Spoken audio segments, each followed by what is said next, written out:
Boa noite. Boa noite. Presidente Jair Bolsonaro embarca para a virada na Bahia sem a primeira-dama, Michele. Ela vai passar por uma cirurgia. Mas antes, sancionou 2 leis. Uma delas acaba com a prisão disciplinar de bombeiros e militares. E você vai ver também.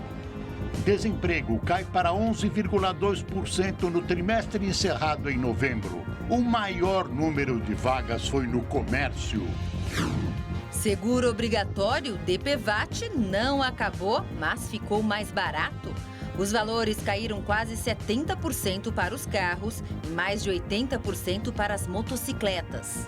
Essas e outras notícias você acompanha em instantes no Rede TV News.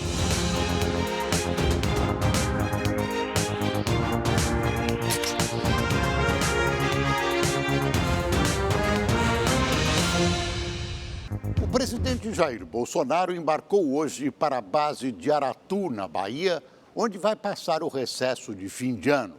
Antes de viajar, ele sancionou a lei que acaba com a prisão domiciliar de policiais e bombeiros militares. Jair Bolsonaro deixou o Palácio da Alvorada no início da tarde, acompanhado pela filha mais nova, Laura. Ele vai passar a virada do ano na base naval de Aratu, localizada no litoral da Bahia. Tradicionalmente, o local recebe presidentes durante o recesso de fim de ano. Lula, Dilma e Michel Temer também passaram por lá. Bolsonaro só deve retornar ao trabalho no dia 6 de janeiro. A primeira-dama, Michele Bolsonaro, não vai acompanhar o presidente. Não, ela está com problema não, vai fazer talvez uma cirurgia esses dias aí. O Palácio do Planalto não deu detalhes sobre o procedimento cirúrgico pelo qual Michele deve passar. A própria primeira-dama, que acompanhou a saída do presidente, acalmou os apoiadores. Não é grave. Mais cedo, Bolsonaro já tinha conversado com os apoiadores e comentou sobre o aumento dos salários de policiais civis e militares do Distrito Federal, que são pagos pela União. Na semana passada, o presidente chegou a assinar uma medida provisória que dava reajustes de 8% a 25% para as categorias. Mas a proposta não começou a valer porque não foi publicada no Diário Oficial. O recuo ocorreu depois de um alerta da equipe econômica de que não há previsão no orçamento do ano que vem para bancar com custo de 505 milhões de reais do reajuste. Segundo Bolsonaro, um projeto de lei será enviado ao Congresso para liberar os recursos. Pretendia fazer MP, mas aí eu estaria podendo, ser responsabilizado pela LRF.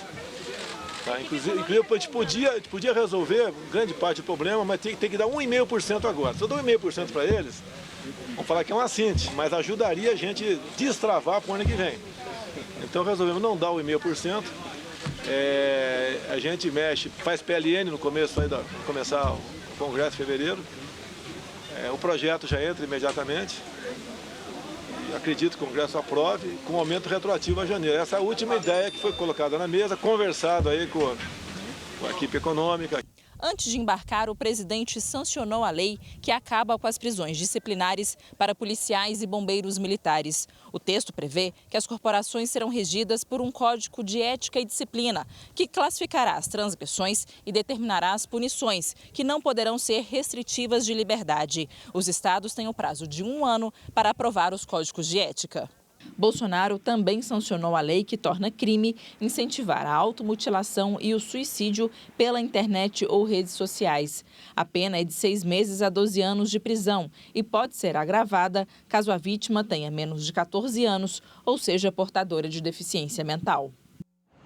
O Ministério da Justiça prorrogou por 180 dias a atuação da Força Nacional nas cidades participantes do programa Em Frente Brasil de combate a crimes violentos. O Ministério da Justiça informou que as operações continuarão tendo o apoio logístico dos estados e municípios envolvidos, que dão a infraestrutura necessária para a Força Nacional de Segurança Pública. Integram a fase piloto do Em Frente Brasil os municípios de Ananindeua, no Pará, Cariacica, no Espírito Santo, Goiânia, em Goiás, São José dos Pinhais, no Paraná e Paulista, em Pernambuco. Segundo o Ministério da Justiça, desde o início do programa, em 30 de agosto até 7 de dezembro, essas cidades apresentaram queda de 43,5% nos homicídios e 28,7% nos roubos. As forças-tarefas são conjuntas e contam, entre outros, com a participação de policiais federais, policiais rodoviários federais e agentes penitenciários. Essa ação do Ministério da Justiça confirmou o que todo mundo já sabia. Cidades bem policiadas, com policiamento preventivo, etc., são seguras. Acontece, infelizmente, que os orçamentos brasileiros são muito limitados, curtos ou o dinheiro mal empregado. E um policiamento como nessas cidades não é nada barato. O jeito é usar bem as verbas existentes, o que neste país é uma raridade.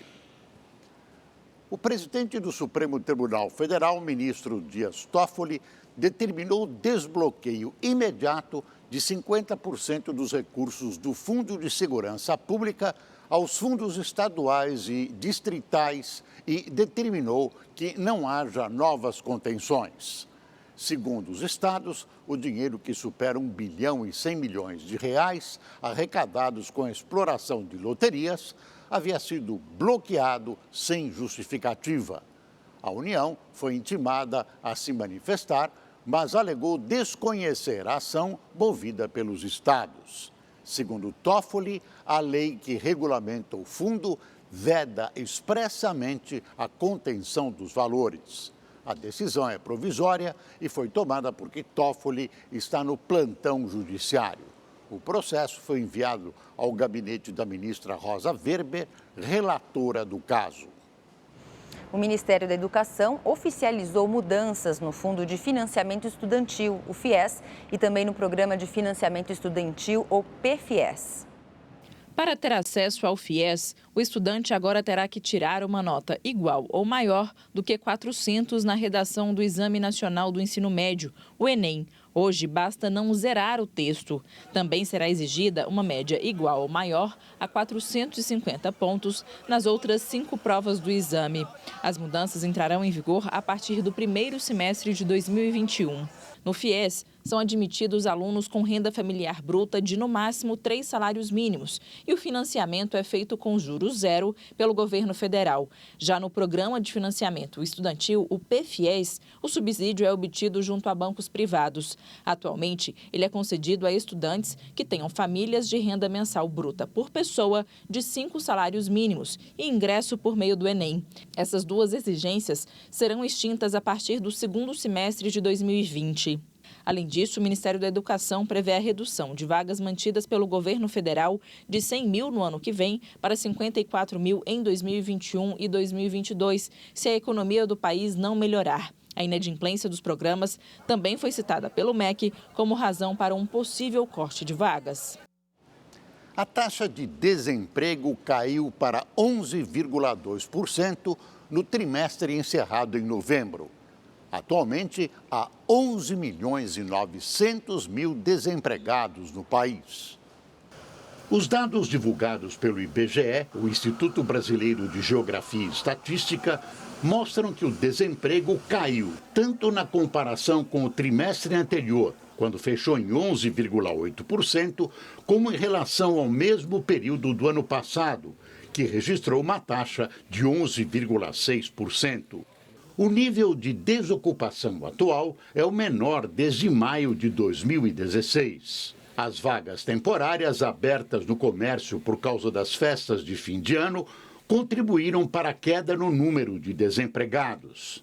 Houve ainda um aumento de 1,1% na geração de empregos com carteira assinada, maior crescimento desde maio de 2014. Mas a informalidade bateu o recorde. São 24 milhões e 600 mil pessoas trabalhando por conta própria no país. O índice geral de preços acelerou neste final de ano e chegou a 2,9% em dezembro. Com isso, a correção de valores de contratos, como os de aluguel de imóveis, por exemplo, acumulou alta de 7,30% no ano. O resultado ficou próximo ao registrado em 2018, de 7,54%. O ano vai terminando bem na economia, com uma perspectiva de um 2020 melhor. O comércio vendeu bem neste Natal, 9,5% a mais do que no ano passado, o que significa o melhor resultado desde 2014. E a reforma da Previdência, finalmente, neste ano, saiu do papel. Isso, somado à queda do desemprego e inflação baixa, forma um quadro positivo para o ano que vem.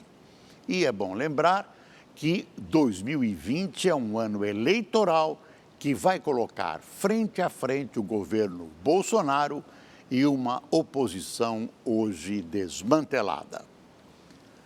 As contas do governo fecharam novembro no vermelho.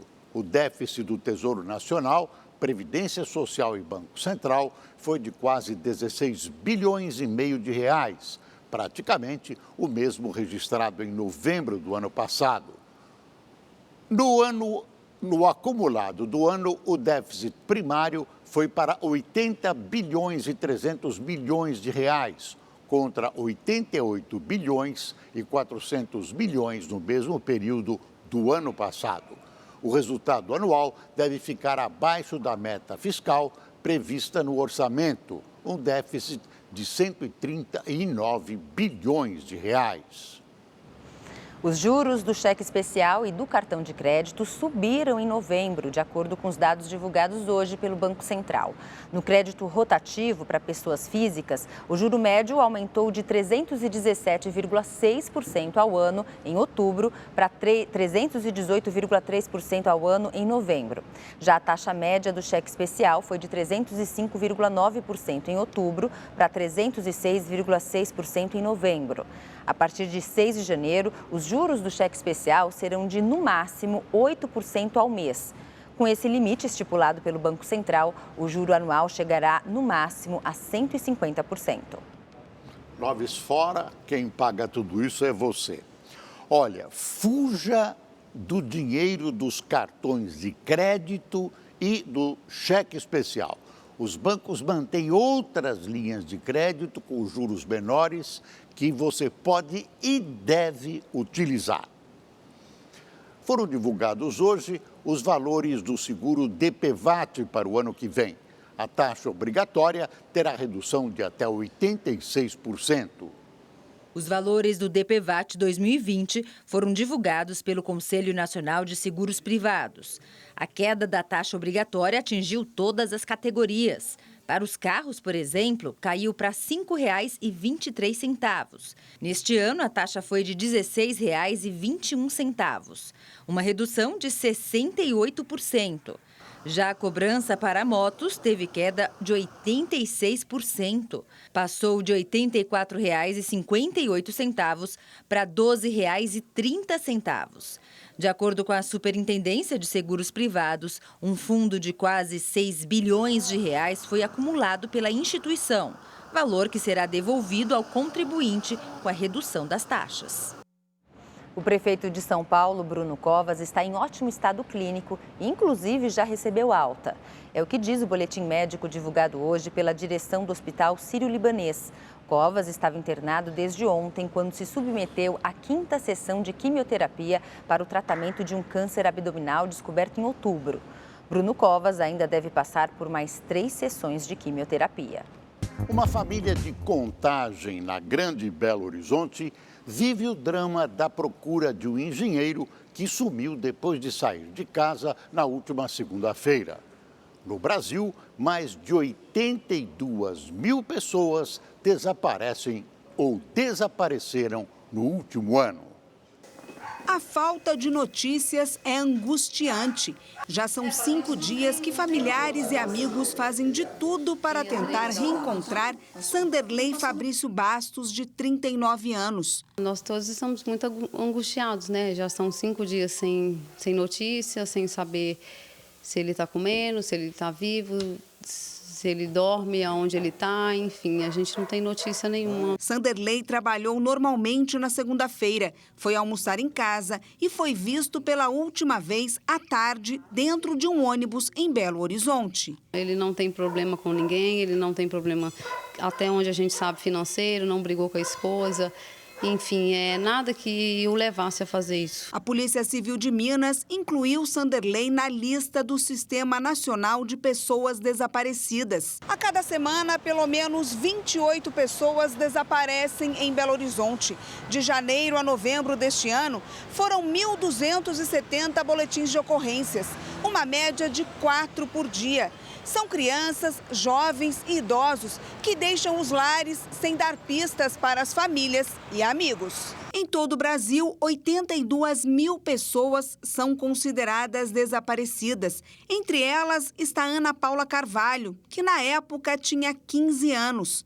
Há 3 anos e 6 meses, a família não tem notícias da menina que desapareceu na porta deste condomínio onde morava, em Nova Lima, na região metropolitana de Belo Horizonte.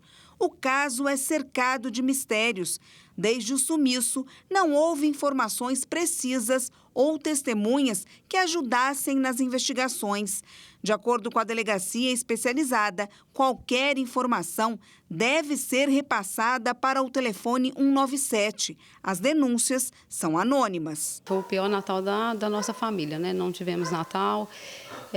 A gente quer que ele volte para casa, a gente quer encontrar ele bem. Se ele está passando por algum problema que ele não compartilhou com a gente da família, que ele volte e a gente está aqui para ajudá-lo. Nós somos uma família, independente de qualquer coisa. Uma mulher de aproximadamente 20 anos foi encontrada morta dentro de uma escola em Poá, cidade que fica na região metropolitana de São Paulo. O corpo foi encontrado na manhã de hoje, próximo à quadra da Escola Estadual Professora Ivone da Silva de Oliveira. Os policiais foram chamados por funcionários da unidade de ensino. A vítima tinha um corte profundo na garganta. A Polícia Civil também esteve no local e requisitou perícia e exame necroscópico. A equipe levou o corpo ao IML para identificação. O caso foi registrado como homicídio na delegacia de Poá. Um homem foi preso na manhã de hoje após atacar a companheira com uma faca no centro de Belo Horizonte. A tentativa de feminicídio, foi registrada por câmeras de segurança. Nas imagens, Cláudio Fernandes da Cruz aparece correndo atrás da namorada nos corredores de um shopping. As testemunhas afirmaram que ele estava com uma faca. Ele tenta golpear a mulher que conseguiu escapar. Pessoas que estavam próximas reagiram e perseguiram o suspeito, que foi desarmado e agredido. De acordo com a vítima, de 23 anos, o homem não aceitava o fim do relacionamento. Ele foi medicado e levado para a delegacia de mulheres. A faca foi apreendida. Cláudio, que estava em liberdade condicional, vai responder por tentativa de homicídio. E um homem teve um ataque de fúria em uma loja de bebidas no município de Jaraguá, no interior de Goiás. Nas imagens do circuito de segurança, o homem destruiu a mercadoria que estava em balcões e prateleiras. Clientes e funcionários ficaram ali observando sem reação. Paulo Henrique Vieira de Lima, de 40 anos, foi preso em flagrante. Segundo a polícia, ele contou que agiu dessa forma porque sentiu que foi mal atendido pelos funcionários. Ele foi ouvido e liberado após pagar uma fiança no valor de R$10 mil. A distribuidora de bebidas informou que o prejuízo passa dos R$5 mil.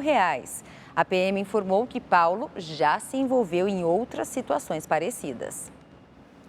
Um homem que estava com a família foi dominado por seguranças à paisana na estação de trens Vila Aurora, em São Paulo.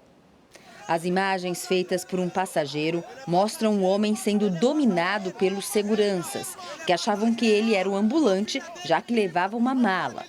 Passageiros pediram para que eles largassem um rapaz, que chegou a levar uma gravata dos seguranças. Ele é passageiro, irmão! A filha dele aqui, irmão! A filha dele tá aqui!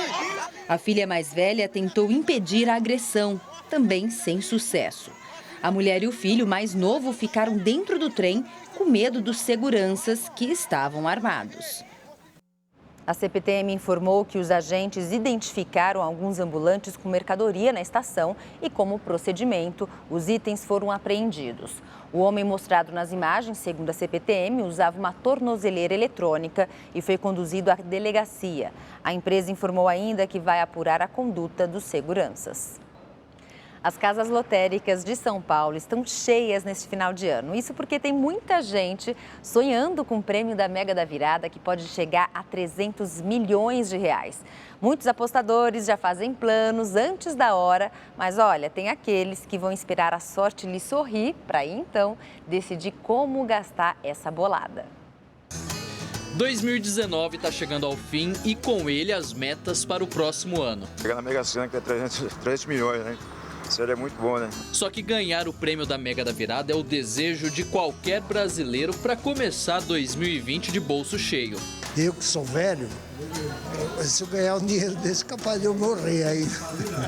Não vai aproveitar nada. Eu não vou aproveitar nada. De acordo com a Caixa Econômica Federal, a probabilidade de um sortudo ganhar o prêmio milionário é de 1 em 50 milhões para quem fizer a aposta simples. E mesmo com essa pequena chance de levar a bolada, os apostadores não deixam de sonhar. Nesta lotérica, o número de apostas está maior que em anos anteriores. E a fila já dá um panorama desse movimento todo. A gerente contou que na reta final são mais de 200 pessoas por dia querendo garantir uma aposta. Aumentou bastante, o pessoal está procurando bem mais, assim, a expectativa também está bem maior para entrar 2020, né? Quem sabe com os 300 milhões, né, na mão. Mas tem gente que não liga para tanta concorrência. O importante é garantir a chance de participar do sorteio. Tem que arriscar. Quem não arrisca, não petisca. Fica ansioso, né? Muito esperançoso, pensando que vou ganhar. Por isso que tem que arriscar. Por isso. A previsão é que esse seja o maior prêmio acumulado da história da Mega da Virada, chegando a 300 milhões de reais. O que faz com tanto dinheiro assim? Não sei, que eu nunca peguei tanto dinheiro assim. Nem sei como eu faria, o que eu ia fazer, né? Não sei, na realidade a gente nem sabe. Né? E com tanto dinheiro, fica difícil controlar a empolgação. Eu ia ajudar quem realmente precisa e depois ia embora do país, né? E aproveitar um pouco. É aproveitar a vida, né? Segundo este educador financeiro, primeiramente é preciso ter cautela e depois pensar bem no que fazer com o prêmio. Primeiro, controle a empolgação. Deixe o dinheiro guardado um período, pelo menos 30 dias, e comece a refletir quais as melhores maneiras de usar esse dinheiro. Use parte para você investir no seu bem-estar e outra parte invista em algo produtivo. Essas irmãs aproveitaram o dia para fazer uma aposta. A promessa é dividir o prêmio com a família. Se ganhar, como que vai ficar a divisão desse prêmio aí? Fica nada, é tudo bem. Vou dividir não. Mentira. Eu divido. Eu sou uma irmã boazinha. Eu divido. Não, eu dou um pouquinho para cada um, o restante é meu, óbvio. É muito dinheiro, né? Dá para dividir. Muito dinheiro, dá para dividir. Dá para dividir até com a família inteira, na verdade. Há 4 dias do fim do ano, os preparativos para o maior Réveillon do país estão em pleno vapor. Em meio à montagem do palco principal da praia de Copacabana, no Rio, cariocas e turistas aproveitaram o dia de sol. Céu azul, sol e calor. Hoje foi assim. Movimentação intensa na orla e nas areias da praia de Copacabana, zona sul da cidade. Enquanto alguns aproveitaram o dia de sol se refrescando no mar, outros trabalhavam na montagem do palco principal do maior Réveillon do país. A estrutura terá 48 metros de largura e 16 metros de altura. Ela será mantida até o carnaval. Também serão montados telões que ficarão espalhados pela areia. Além do palco principal, outros 3 palcos também estão sendo montados em diferentes pontos da praia.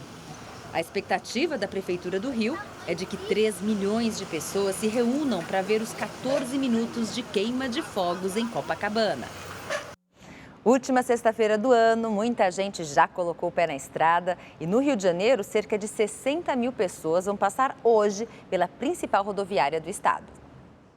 E o Cimar vai se despedir de 2019 com um reencontro. Ela não vê os familiares há mais de 20 anos, desde que se mudou para o Rio. Serão 32 horas de viagem de ônibus até Várzea Nova, cidade baiana próxima à Feira de Santana. Uma maratona que promete valer a pena. Depois desse tempo todo, eu estou colocando tudo de lado para tirar um tempo para descansar. Então, vai ser ótimo rever a família. Seu José vai para mais longe ainda. O ano novo, ao lado da família, será em Juazeiro do Norte, no Ceará. Que a gente possa fazer uma viagem boa, tranquila, chegar em paz, encontrar todo mundo em paz, né? É isso que todos nós almejamos, né? A semana do Réveillon é a mais movimentada do ano aqui na rodoviária do Rio. Para atender a demanda, as empresas montaram um esquema especial e colocaram ônibus extras à disposição para os destinos mais procurados. Serão 30 mil ônibus, 10 mil extras. Até 6 de janeiro, 1 milhão de passageiros devem passar pelo terminal. Como o movimento é grande, os viajantes devem ficar atentos. Procurem sair de casa com pelo menos 1 hora de antecedência para evitar atropelos aí na hora do embarque e não perder o horário da viagem. Também muito importante não esquecer da documentação original para o embarque. A partir de 12 anos só viaja mediante apresentação do RG original ou carteira de trabalho original. A idade mínima para viajar sozinho mudou. Então agora, com menos de 16 anos, para viajar sozinho, tem que ter autorização dos pais. As cidades da região dos lagos são as mais procuradas pelos cariocas que viajam no Ano Novo. Gustavo, Ana Luísa e Zélia vão passar o fim de ano sob o sol de Saquarema. Trabalhando aí o ano todo, aproveitando a folga e aproveitar com a família que está lá e curtir o Ano Novo. Sexta-feira movimentadíssima nas estradas. Milhões de pessoas já estão a caminho do interior ou litoral de São Paulo para passar a virada do ano. O repórter Guilherme Lopes tem as informações sobre a movimentação nas principais rodovias do estado. Boa noite, Guilherme.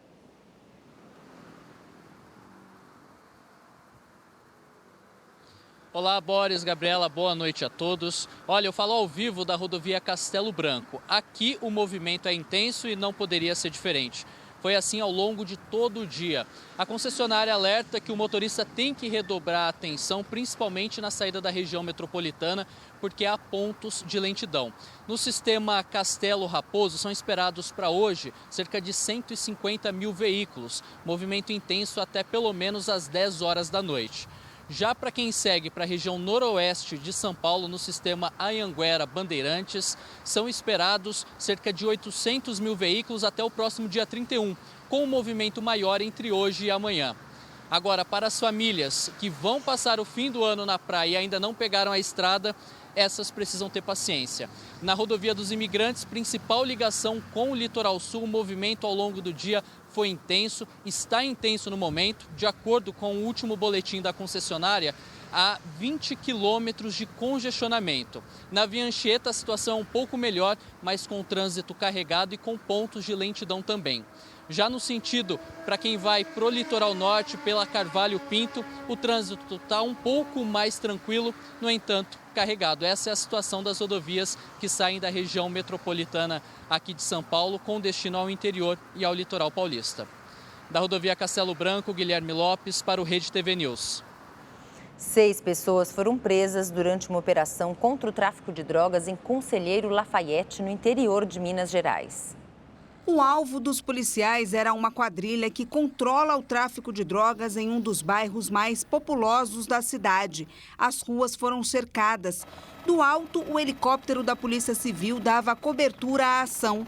Cães farejadores ajudaram nas buscas por armas e drogas. Ao todo, foram cumpridos 8 mandados de busca e apreensão. 4 investigados foram presos preventivamente e outros 2 em flagrante.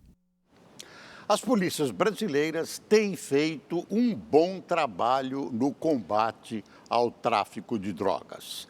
Mas as drogas continuam sendo traficadas, vendidas quase à vontade, à luz do dia, em todo o país. Esse combate aos trancos acaba sendo ineficiente ou pouco eficiente quando se sabe que o Brasil não tem uma política de prevenção, tratamento e combate ao tráfico. Em Manaus, uma cratera engoliu parte de uma rua e um muro de uma casa na noite de ontem. Um morador registrou o momento em que a estrutura desaba. Em poucos segundos, o muro desaparece e um enorme buraco se abre. Moradores da região ficaram apavorados. Segundo eles, a cratera estava aberta há meses e foi causada por um vazamento. Ontem mesmo, a empresa Águas de Manaus e a prefeitura iniciaram o reparo na tubulação. A obra foi finalizada hoje. Em Olinda, na Grande Recife, o motorista de um ônibus do sistema BRT perdeu o controle da direção e atingiu uma estação na manhã de hoje. O veículo ficou com a frente destruída. Apenas o motorista estava no ônibus. Ele estava encerrando o expediente e seguia para a garagem. Marcos Alexandre Santana, de 38 anos, foi socorrido com ferimentos leves. Nenhum pedestre foi atingido. E o programa exclusivo para o Facebook da Rede TV, o Histórias do Dia, já tem um novo capítulo. O debate desta sexta-feira é sobre o uso de produtos à base de cannabis sativa, maconha, para fins medicinais. Com a apresentação da jornalista Érica Reis, o Histórias do Dia traz vídeos com assuntos quentes e muitas vezes polêmicos, prontos para interação com o internauta. Os vídeos estão no Facebook Watch e são uma parceria do próprio Facebook com a Rede TV. A Prefeitura de Carmo do Rio Claro, que fica na região da represa de Furnas, no interior de Minas Gerais, confirmou na tarde de hoje a morte de 5 pessoas de uma mesma família, sendo 3 adultos e 2 crianças de 4 e 5 anos. As vítimas eram turistas da cidade de Franca, no interior de São Paulo, que passavam férias na cidade. Eles estariam em uma pequena embarcação no Lago de Furnas quando caíram na água e se afogaram. O corpo do homem e das 2 sobrinhas já foram retirados da água. Os bombeiros encerram as buscas por hoje. E vamos saber qual é a previsão do tempo para o último final de semana do ano. O calor continua dominando. As temperaturas ficam na casa dos 30 graus na maioria das capitais. Em Porto Alegre, mais um dia bastante quente, máxima de 38 graus. O sol predomina na maior parte do Nordeste. Apenas entre o Maranhão e o sul da Bahia é que pode ter chuva, mas é passageira. Em Recife, vai da praia neste fim de semana. Faz sol e máxima de 30 graus amanhã e de 31 no domingo. Já em Salvador, tempo mais encoberto e tem chances de chuva no domingo. Temperatura na casa dos 30 graus. Agora, no Rio de Janeiro, o sol está garantido durante todo o fim de semana e o calor também. 33 graus no sábado e 34 no domingo. O tempo fica seco e ensolarado desde o sul do Brasil até São Paulo. O sol brilha forte na manhã na capital paulista e por todo o litoral. Máximas de 29 graus em São Paulo, de 32 em Santos e de 31 em Ubatuba. Neste sábado, as pancadas de chuva vão se espalhar entre o interior do Brasil e a região norte. Atenção para a chuva forte no Acre e em áreas do Mato Grosso. Agora o esporte, o Bragantino promete incomodar os grandes clubes em 2020, viu? A equipe do interior de São Paulo já assusta os times da capital no mercado da bola.